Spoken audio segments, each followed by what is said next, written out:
Hi guys, welcome back to another episode of Listography. Today we're going to be talking about one of the slightly more obscure artists that I've covered on the channel so far. Hopefully not though, hopefully you're all very hip to the amazing songwriting of Ron Sexsmith, Canadian singer-songwriter, who put out his first record in the mid-90s and has been cranking out great records pretty regularly ever since. First, I just want to say that every one of his albums is good. He doesn't really have a bad record in his catalog. So it's a very difficult list to do, very difficult to separate the good from the bad and put them in an order. But that is what I'm going to try to do here. So let's get into it. At number 14, his most recent record from 2017, the album called The Last Rider. Like I said, these are all good albums.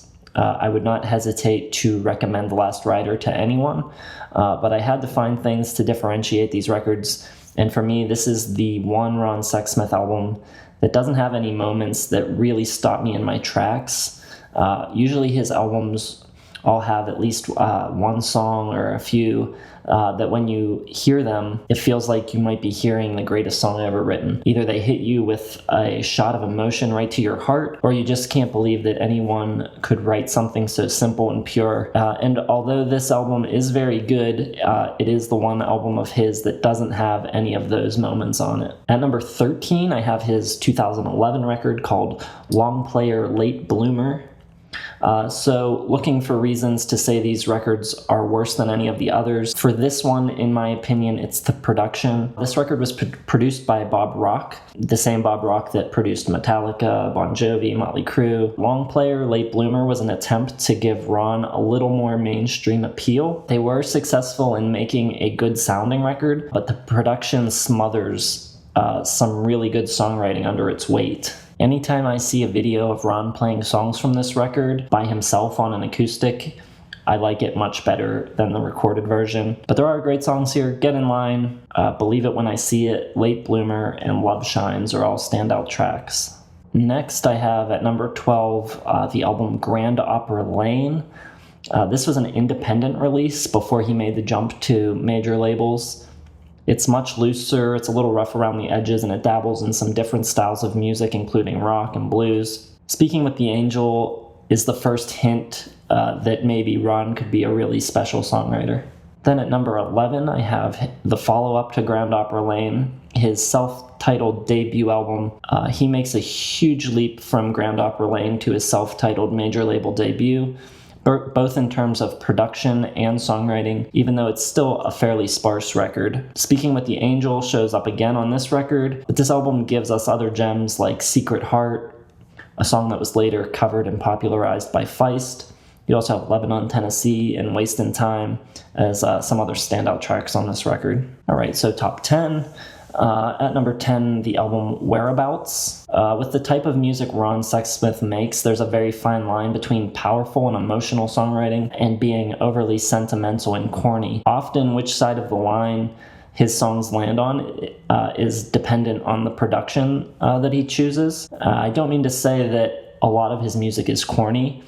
He's done an unbelievable job throughout his career of making sure that the production is well suited to his songs. On Whereabouts, his third album, the production does start to get a bit more elaborate, and at times it pushes right up against that line. Songs like Right About Now and Riverbed benefit greatly from the more fleshed out arrangements, but other songs like Beautiful View and Every Passing Day could have used a little bit more restraint. At number 9, I have the album Destination Unknown. This is where the list starts to get really tough. There's so little separating this record from my number 1 pick. This is a collaborative album that he did with Don Kerr. Kerr produces the record and provides some nice harmonies with a voice that complements Sexsmith's very nicely. But make no mistake about it, this is a Ron Sexsmith album. This is a very good and relaxed set of songs. It gives off the vibe of just sitting on the back porch and playing some tunes together. Some of the highlights here are Chasing Forever, Only Me, and Raindrops in My Coffee. At number 8, I have the album Exit Strategy of the Soul. I love the production on this record. It really nails the 70s singer-songwriter vibe with all of its horns and strings and the Fender Rhodes, and the whole thing just sounds so warm and wonderful. There are some really great songs to go along with the production as well. This record has his version of Brandy Alexander, a song that he wrote with Feist, that first appeared on her record The Reminder.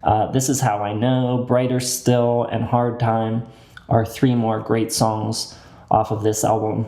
It's hard to imagine anyone making a record this good and having it land in the bottom half of their catalog, but such is the case with this record. So moving on to the top half of his discography, at number 7, the album Forever and Ever. Whether or not he felt long play or late bloomer was a bit overcooked, Forever and Ever still feels like a reaction to that record. Mitchell Froom and Ron Sexsmith reunite on this record and correct course with a strong batch of songs and simple, gorgeous production. Highlights for me on this record are Nowhere Is, Sneak Out the Back Door, Lost in Thought, and Deepens with Time. At number 6, I have the 2001 record Blue Boy. This Steve Earle produced record is yet another great example of songwriting and record making. It even opens with a song about songwriting and bringing songs into the world and to the public's ears. Foolproof, Just My Heart Talkin', Fallen, and Keep It in Mind are the essential tracks for me on this record. At number 5, I have the album Time Being. This is another Mitchell Froom production. This record starts off with a stretch of incredible songs: Hands of Time, Snow Angel, All in Good Time, Never Give Up, I Think We're Lost, and Reason for Our Love. The second half falters a little bit, but overall I think this is one heck of a record and one of his best. At number 4, I have the album Retriever, produced by frequent collaborator Martin Tarife, who also produced Cobblestone Runway and Exit Strategy of the Soul, 3 albums that have really great production. He seems to really get the sound that works best for Ron. This album also falls in the middle of a stretch of records when he was doing his best songwriting, really from Blue Boy through Time Being, and to a lesser extent Exit Strategy. He was really on his A game as far as songwriting went. Hard Bargain is one of his all-time best songs. Other highlights on this record include Not About to Lose, Feel for the Driver, and How on Earth. At number 3, I have the album Other Songs.